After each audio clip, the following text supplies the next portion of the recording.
Good evening, Ken Long at Tortoise Capital. This is the weekend report review for April 24th, 2021.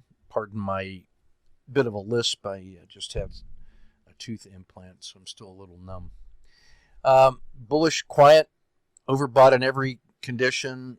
Green bullish on percent stretch. ADX is increasingly strong at 26.8. It's very quiet in the ATR percentage.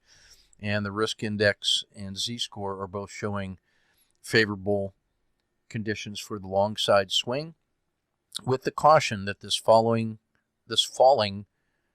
risk Z is warning us about the potential for sharp downside volatility. So it's getting closer to that season. Blended monthly rebalancing holdings remain in effect until 1 May. These are the winners in the clubhouse as of Friday. ETF2's theoretical exposure is at 100%. On the monthly market health check, the month of April has been amazing. Let's see if it's sell in May and go away. But I like the stop at 410 at the whole 3-period moving average. That feels proper. Otherwise, you got to be down here around 400. It seems like giving back too much. On the 9-day health check, positive finish to the last 2-week period, very strong. There's the 410 stop that feels proper on the 9-day. On the weekly, last week's strength sold off, but then recovered going into the close. 410 is still proper. You might even go to 414 or 415 on the weekly chart. On the 3-day, 415 feels correct. I would ratchet it up to here because we're already at Z2 and it's showing some signs of stalling. Daily health check, we pushed to a new 10-day, 30-day, and all-time high today before selling off slightly to close right at the RL10 hump. The RL10 price still in the fall, but now starting to rise. And that's favorable as long as it's north of the Dragon. Dragon has come back to touch the edge of the river. And today was a nice intraday move with a little gap up and a strong follow-through. Here's the 10-day low and the PSAR stop at 411 are solid in place. There is the 2.5% sell-off here at about 407 and 2/3. Bollinger Band mean Z1, Dragon Belly, RL10 Belly, Z2, and the 30-day low, all the way back here at 383. So all systems go. The ETF BMR portfolios, real estate, mid caps, and small caps continue to perform very well. Leaders continue to lead. Treasuries continues to suffer. Tech was a bit of a laggard this week after a great month. They had a below average week. In the ETF 22, financials and energy gave up a little bit, but they're still solidly in the lead. Healthcare is showing some evidence of strength. In real estate, just dominating. And based on that 6-month, it's still in early days. In the Dow 30, IBM, Johnson & Johnson on some good news about their vaccine. United Health doing well, otherwise giving it up. Boeing, American Express, DuPont, and Intel getting smashed especially. I think that's we've got to start looking for value play once again. We made some good money on the last swing when it harshly sold off and then recovered. So let's go see if we can't make that play again. In the sector spiders, strength here in real estate, healthcare services, and equipment, and healthcare proper, and in biotech, which is showing some signs of recovering. That feels like a longer-term speculative play on a disruptor technology, so let's keep that one in mind with wide stops and a long-term time horizon. In the regional report, all the indices are above their 4-month moving average, so all buys, that's 100% invested, 0% cash. The S&P at 48 is better than EFA at 43, so it's all U.S. all the time. And inside the U.S., it is mid caps, small caps, large caps, and then tech is the laggard. Energy and finance are still leading the way, although they did have a 1-week rest halt this week. The U.S. is clearly leading the way compared to the rest of the world. Commodities and oil are the only alternate classes that are really crushing it, with the exception, I would add, U.S. real estate. You can see the ETF2 top 30 here. Solid greens across the board. They were great, remain great, and you can continue to reinforce these trends. I think these pullbacks in energy and finance are creating some buy on dip opportunities as well. The top 30 based on average daily dollar volume and considering it by relative volatility.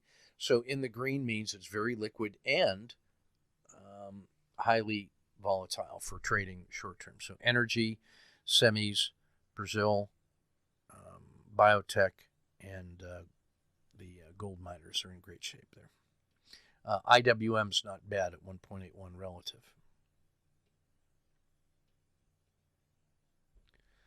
Shifting to the daily report. You've seen that one. No signals on channeling and overreaction. The 10-day min pains are the ones that are the closest to their 10-day highs. These would be relative strength leaders. And you can see weakness over here on the max pains. I'm stalking Intel, Boeing, DuPont, Nike, and JP Morgan, along with some energy members like Schlumberger. Dow tactical summary, only one doji today, a handful of channelings and overreactions. Plenty of good auto framers to choose from, including Intel, which broke down today on the 10-day and 1 month, and was a big seller today at minus 5%, 9% for the 10-day, and 4.5% for the month. So it's at 4.7 to 1 and was a channeling and an overreaction, so that deserves attention. Disney was a doji, is 3.2 to 1, and that deserves our attention. The ETFs had only one doji today in Latin America. A couple test out well in the auto framer. And lots of big breakouts today. So the strength in the U.S. was mirrored around the world. You've got Mexico continuing to crush it. And Asia less Japan, emerging markets, and blended commodities all doing pretty well.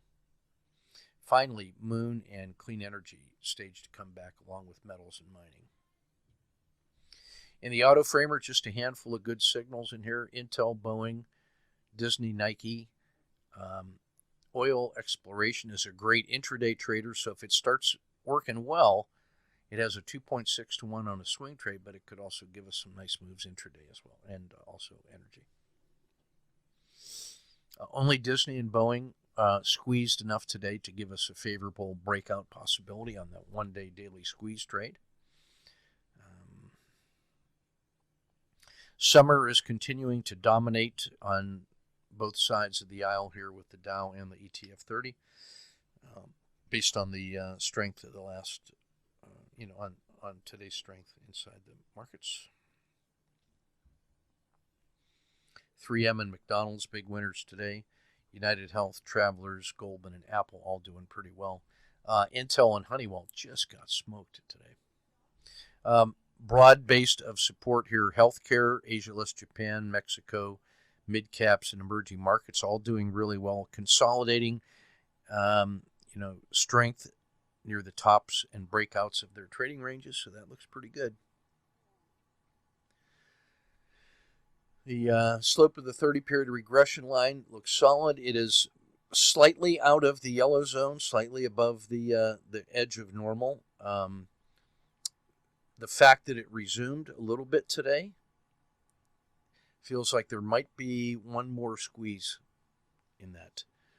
Although the percent stretch is getting near historical norm highs, where it is hard for it to continue to drive on. So that could still be a grinding move, but the explosive moves are less likely when it's starting to roll over like this.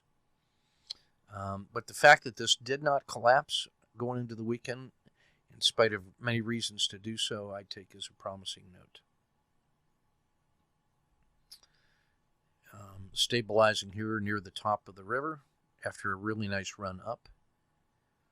So a little bit of a pullback would not have been surprising, but we didn't get that today.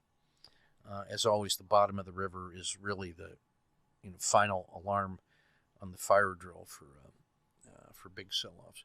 The slope of the 10 has come back into the Yellow River.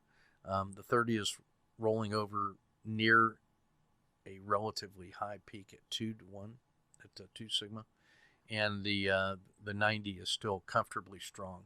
So this a support and consolidation here would not be unusual. All right, that's everything we got for the daily and the weekend, and we will do swing trade portfolio review Saturday at 8 p.m. We'll do the Foundations Q&A at 6 p.m. and day trading trade frames on Sunday at 8. So take good care. Keep your risk measured and your powder dry.